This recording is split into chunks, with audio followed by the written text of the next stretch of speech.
Lihat kewajiban sholat ini. Orang dalam kondisi sakit tetap wajib sholat. Bagaimana dia tidak bisa berwudu? Tayamum.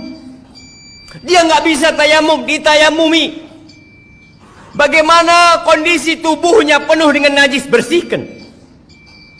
Karena ada orang-orang ketika sakit masuk rumah sakit, sepekan, 2 pekan, sebulan tidak sholat. Keluarganya tidak mempedulikan sholatnya dia.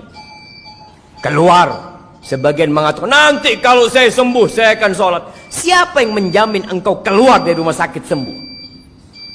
Meninggalkan sholat itu dosa yang lebih besar daripada zina. Lalu sebagian kita meremehkan sholatnya 5 waktu, merasa udah jadi orang baik karena dia tidak berzina, dia tidak main judi, dia tidak minum khamr, tapi dia tidak sholat.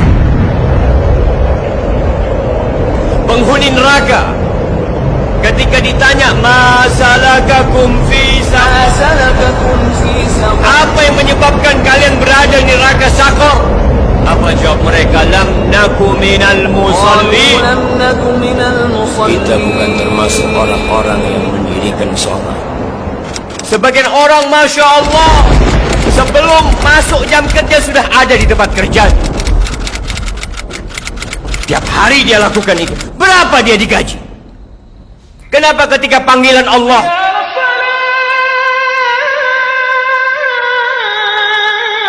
tidak peduli untuk datang ke rumah Allah?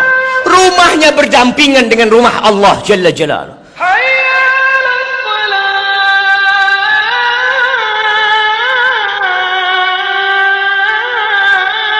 Apa yang kau cari dalam kehidupan ini?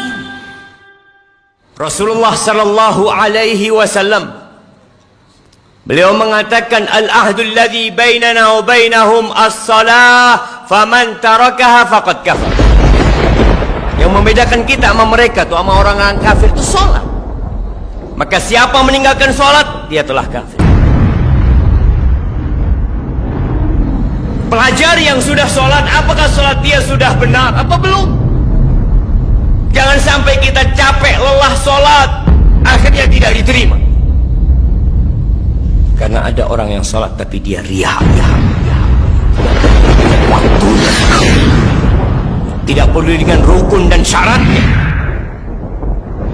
Di surat Al-Ma'un Allah katakan, celaka orang-orang yang sholat, apalagi tidak sholat. Kata Rasul sallallahu alaihi wasallam, Inna rajula la yusalli salata 60 sana. Ada orang yang sholat selama 60 tahun dia sholat. Walam tuqbal lahu sholat. Satu pun sholatnya nggak ada yang terima. Yutimmu ruku'ahu wa la yutimmu sujudahu. Yutimmu sujudahu wa la yutimmu ruku'ahu. Sholatnya asal. Sujudnya sempurna, rukuknya nggak sempurna. Rukuknya sempurna, sujudnya nggak sempurna.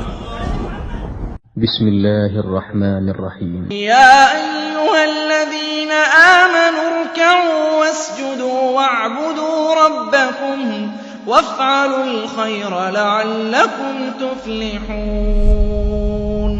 Sesungguhnya perkara yang pertama kali ditanya oleh Allah Azza wa Jal kelak di hari kiamat berkaitan dengan salatnya. Awwalu ma yuhasabu alaihi al-'abdu yaumal qiyamati salatuh. Seorang hamba di akhirat yang pertama kali dihisab dari amalannya adalah sholat. Apabila sholatnya baik, baik seluruh amalannya. Namun apabila sholatnya rusak, rusak seluruh amalannya. Dan sebagian kaum muslimin melalaikan sholat, bahkan meninggalkan sholat yang meruntuhkan agamanya. Sebagian lagi sholat hanya Jumat saja, bahkan sebagian juga hanya sholat di bulan puasa saja. Mereka yang meninggalkan salat dengan sengaja, sesungguhnya mereka telah terjerumus ke dalam kefasikan yang nyata, dan ditakutkan mereka akan terjerumus ke dalam kekufuran ikhwatal iman. Bainar rajuli wal kufri wasyirki tarkus salah, faman tarakaha faqad kafar. Pembatas antara seseorang dan kesyirikan serta kekufuran adalah salat. Barang siapa yang meninggalkannya, jatuh dalam lembah kekufuran. La hadza fil Islam liman tarakas salat. Jangan ngaku muslim kalau dia tidak salat. Sampaikan juga azab, bagaimana azab orang yang tidak sholat. Bahwa orang yang tidak sholat itu lebih besar dosa daripada zina. Orang yang tidak sholat lebih besar daripada membunuh. Orang yang tidak sholat lebih besar dosanya daripada seorang anak berzina dengan ibunya. Gak ada dosa yang mengalahkan dosa sholat. Wallah, tidak ada dosa maksiat yang lebih besar daripada dosa meninggalkan sholat setelah syirik. Bagaimana seseorang mengaku muslim sementara bangunan Islamnya runtuh karena tiang penyanggahnya telah runtuh, yaitu sholat.